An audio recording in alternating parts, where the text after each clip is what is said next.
Hola, buenas tardes. Hoy os voy a hablar del tratamiento que siguió Ben Williams después de darse la quimioterapia. Aproximadamente 3 semanas antes de acabar la radioterapia, Ben Williams llamó al doctor Chamberlain para que le prescribiera tamoxifeno. Sorprendentemente, el doctor le contestó que era peligroso tomar tamoxifeno junto con otros tratamientos y que no se lo prescribía. Ben le dijo que sería tonto no arriesgarse cuando el tratamiento alternativo estaba claro que no era efectivo. Sin embargo, el doctor insistió en que no se lo daba y entonces Ben, cabreado, le dijo que lo pensaba conseguir de cualquier manera, lo mismo que cooperara él que no cooperara. Entonces el doctor, ya cabreado, le dijo que si él iba a hacer su propio tratamiento, pues que no contara con él. Bueno, y así acabaron cada uno por su sitio.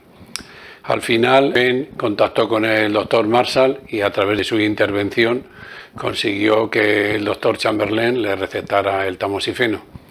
La receta consistía en 180 miligramos por día, pero Ben tampoco estaba de acuerdo con esta cantidad, ya que el doctor Cudwell y el doctor Selker estaban utilizando cantidades mayores. Al final decidió utilizar la cantidad que utilizaba el doctor Selker, que era de 220 miligramos. Esta cantidad la consiguió comprándola en Tijuana, en México.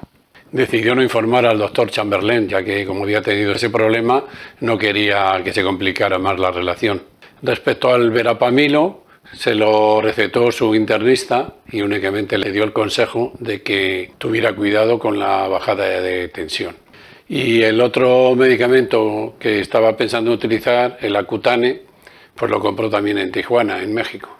El doctor Chamberlain le había aconsejado a Ben que utilizara la terapia PVC, que consiste en 3 medicamentos distintos. Pero esto entraba en conflicto con el tratamiento del doctor Friedman de los anticuerpos monoclonales, que precisaba un tiempo de 6 semanas después de la quimioterapia. Y este tratamiento de PVC duraba aproximadamente un mes.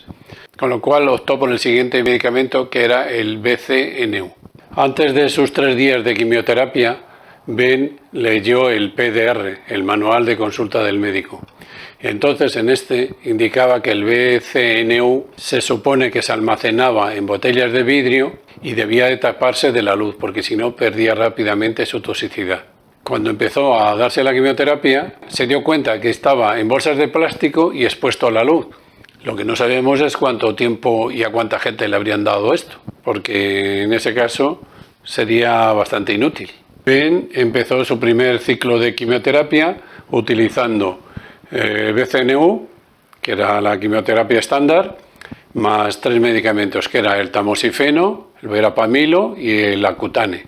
Pasado un tiempo se hizo una IRM, una imagen por resonancia magnética, y vieron una reducción significativa del tumor, con lo cual se animó bastante y ya decidió de momento no seguir el tratamiento de anticuerpos monoclonales. Entonces, en vez de seguir con la BCNU, decidió probar con el PVC, que es el primero que le habían aconsejado, aunque parece ser que no había grandes diferencias, pero en principio podía ser quizá mejor.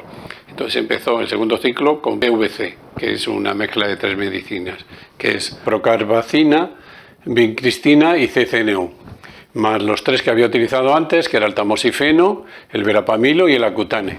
Pero en este tiempo había descubierto también otros 2 tratamientos. Descubrió uno en Italia que utilizaban melatonina y parece ser que doblaba casi el tiempo de supervivencia en glioblastomas. La melatonina es una sustancia que se produce en la glándula pineal y se utiliza mucho para ajustar el ritmo en el jet lag, y se publicitó mucho como la fuente de la eterna juventud. De hecho, yo tenía hace unos años en mi trabajo en Iberia una compañera que tenía un hijo en Estados Unidos y viajaba bastante a menudo, y cada vez que venía cargada de melatonina, que allí se vende libremente. Y aquí en España pues había algunos que lo utilizaban como fuente de la eterna juventud y otros lo utilizaban para el jet lag, y algunos creo que lo utilizaban también como antidepresivo. El otro medicamento que utilizó fue el PSK, que es un extracto de una seta, la Coriolus versicolor, que se utiliza en los hospitales como ayuda en los tratamientos del cáncer. El PSK dobla la tasa de supervivencia en varios tumores, aunque no se ha comprobado en el glioblastoma. El segundo IRM resultó en una gran reducción del tumor. Ben William siguió investigando y también encontró que el ácido gamma-linolénico, cuando le habían quitado un tumor a una persona en el cerebro, le infundían el ácido gamma-linolénico y esto hacía que el tumor residual se redujera en gran cantidad. Pero esto era un ensayo que se había realizado en la India, lo cual para Estados Unidos, pues bueno, no era muy de fiar, parece ser, porque él intentó que se utilizara y parece ser que no lo consiguió, pero bueno, lo utilizó él. Entonces, en el tercer ciclo utilizó lo mismo que en el anterior, sumándole ácido gamma-linolénico. El tercer IRM mostraba también una gran reducción del tumor. Como estaba haciendo el PVC, al final empezó a sentirse afectado y entonces decidió cambiarse a BCNU de nuevo.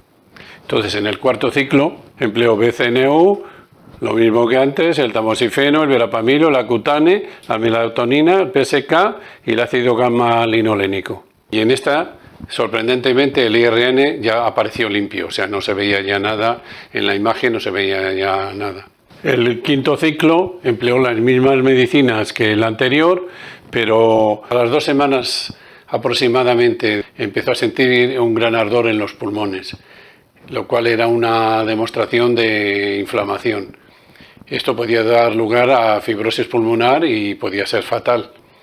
Pero bueno, continuó y entonces a la vez siguiente ya decidió cambiarse otra vez al PVC. El resultado del quinto ciclo fue limpio también y el sexto ciclo pues volvió a darse, se cambió a PVC, se hizo los mismos medicamentos y la IRM también apareció limpia. Todo esto de que aparezca limpio el IRM es muy interesante porque era lo que él pretendía, pero no es una seguridad de curación. Por un estudio de la Universidad de California, Ben supo que aproximadamente la mitad de los pacientes que habían tenido un IRM limpio volvían a recurrir y estos que recurrían morían en pocos meses. Sin embargo, el resto de los que no recurrían en el año tenían una supervivencia larga, por lo menos durante el tiempo que se supervisó el estudio. Esto es todo por hoy. El próximo día hablaremos de un medicamento que ha quedado en la sombra, aunque pienso que es muy importante también.